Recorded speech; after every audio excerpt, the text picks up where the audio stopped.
year was still a pretty damn good season. Cowboys, Washington, Dak Prescott throwing it up to Michael Gallup, pulls it in, and that's 2 feet down, 1-2. Hey, listen, man, Cowboys dangerous. Well, they play like this more. Oh, well, this season's over. Sorry, Alex. My bad. Too little, too late. Look at this. Back to Saturday, Ohio State, Clemson, Buckeyes might have lost, but freshman Garrett Wilson climbing the ladder, making a nice grab. If you're a Buckeye fan, this is one of the many drives in their field goal. I don't know how you get over a loss like this.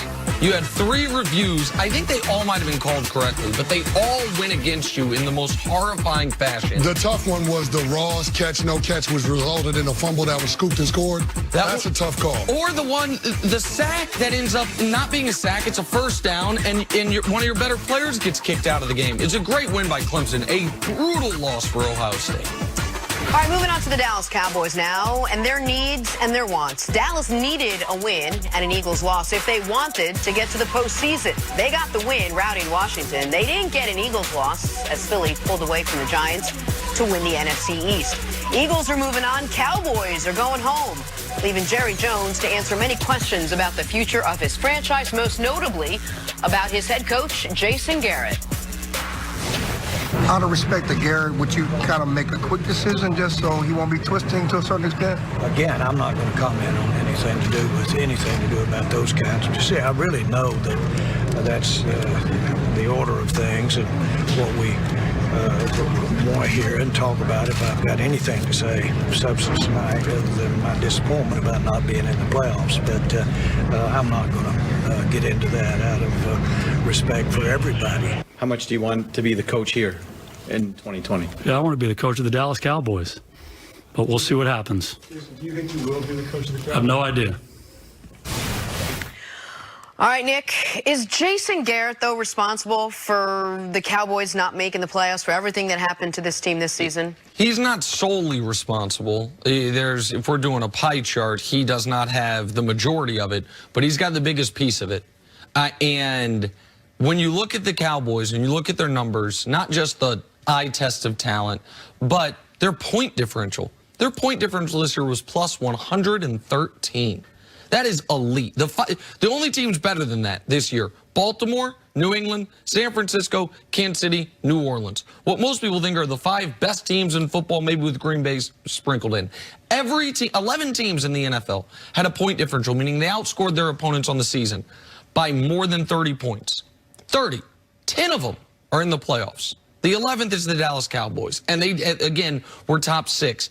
That is coaching. It's not just coaching, but the inability to beat good teams, which they could not do all year, the inability to win close games. They were, what, 0-7 in games decided by less than 10 points?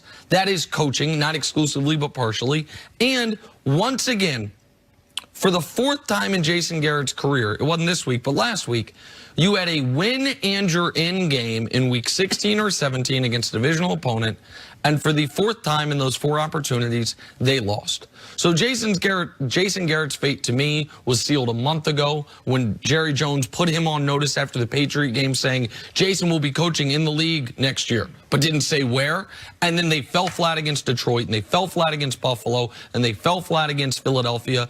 But yeah, the 45%, 50% of the Cowboys' failures have to go on Jason Garrett. His contract's expiring, and his time in Dallas is over. Well, you're talking about Jerry Jones putting Jason Garrett on notice a month ago. I mean, Jason Garrett came into this season on notice because Jerry Jones wouldn't give him a contract extension.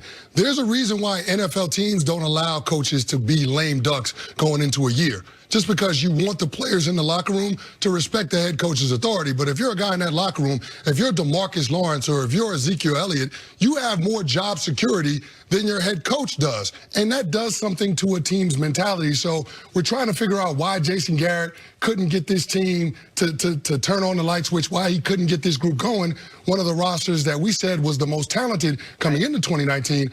A big part of it has to do with Jerry Jones not giving Jason Garrett the job security. So while Nick puts a lot of the blame of this season on Jason Garrett, I go back to Jerry Jones' decision this offseason not to extend Jason Garrett. We all understand that Jerry wants to compete for a championship, and he finally feels like he has a team that's capable of doing that. But you do have to empower your head coach and Jerry Jones failed to do that. So that's why I put a lot of the failure of this year on the owner. The only problem is you can't fire Jerry Jones. Cannot fire He's Jerry going to be there. So I think the next to take the blame has to be Jason Garrett. He won't be the head coach of the Dallas Cowboys in 2020. Look, the good thing about this team is that it's basically intact. They've got a good team for all intents and purposes. They're very talented. You're probably going to have your quarterback. You've already paid your running back. You got a great wide receiver. Your defense is a little banged up, but you got your great defense. So when you're looking at filling that position, what type of head coach are you looking for when you know the relationship with the owner and you know what kind of team you already have? I do not think the Cowboys can afford the risk of an unproven college coach. I think that the risk versus reward on that is it's out of whack.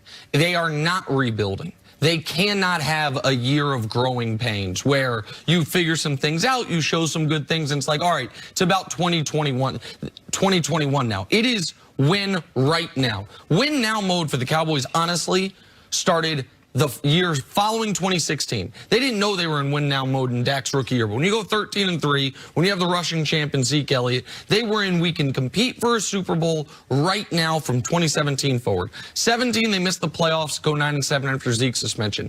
Last year, they start horribly, rally down the stretch, win one playoff game, but they were never a Super Bowl threat. This year, they were never a Super Bowl threat because their inability to win close games. They on the average Cowboys game this year, they outscored their opponent by 7 points, and they outgained their opponent by 100 yards, and they finished 8-8. What you need is a professional, seasoned head coach. So people are going to say Ron Rivera, but Ron Rivera might get hired before the end of today's show with Washington. I'm going to say a name that a lot of people aren't mentioning. Leslie Frazier. Leslie Frazier, who made the playoffs with Christian Ponder as his quarterback in Minnesota, they had a short trigger with him, as they often do with certain coaches in this league. He's done a great job as the defensive coordinator in Minnesota, would bring a toughness and a professionalism to the Cowboys I think they need. I think the Matt Rule, who people don't know him, the head coach of Baylor, those guys, I'm not saying he wouldn't be a good head coach. I'm not saying Lincoln Riley wouldn't be a good NFL head coach.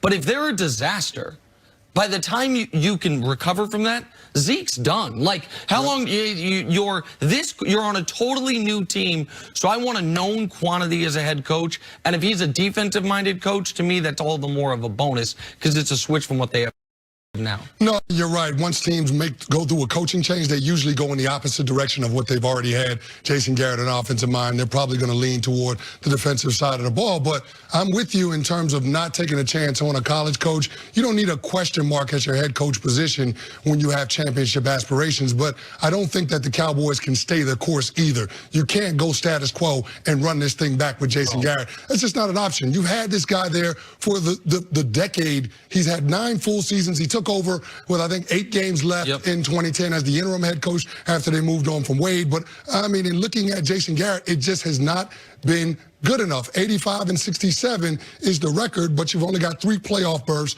2 playoff wins. They're going to have to improve on that. This team is trying to get to the next level.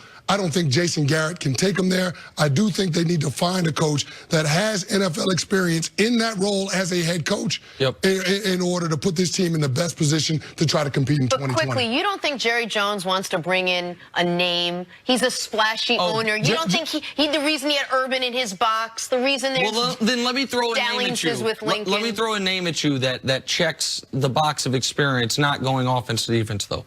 What about offering Josh McDaniels $10 million a year? What about just saying, Josh McDaniels, you know what, come here.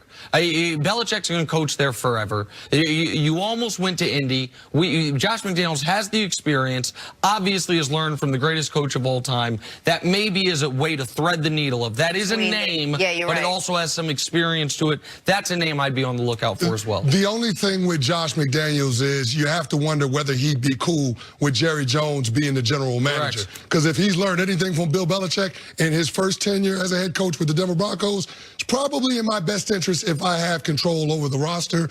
I don't know if Josh McDaniels is going to sign up for that. He'll have other opportunities where he can have more control within the organization. But as far as Jason Garrett, $10 million a year is $10 million. $10 million a year is $10 million a year, but you do want to put yourself in the best chance to succeed because if he becomes a head coach for the second time and it doesn't work out, chances are it won't be a third. But with Jason Garrett, the 3 losses that they're going to lament from this season, the loss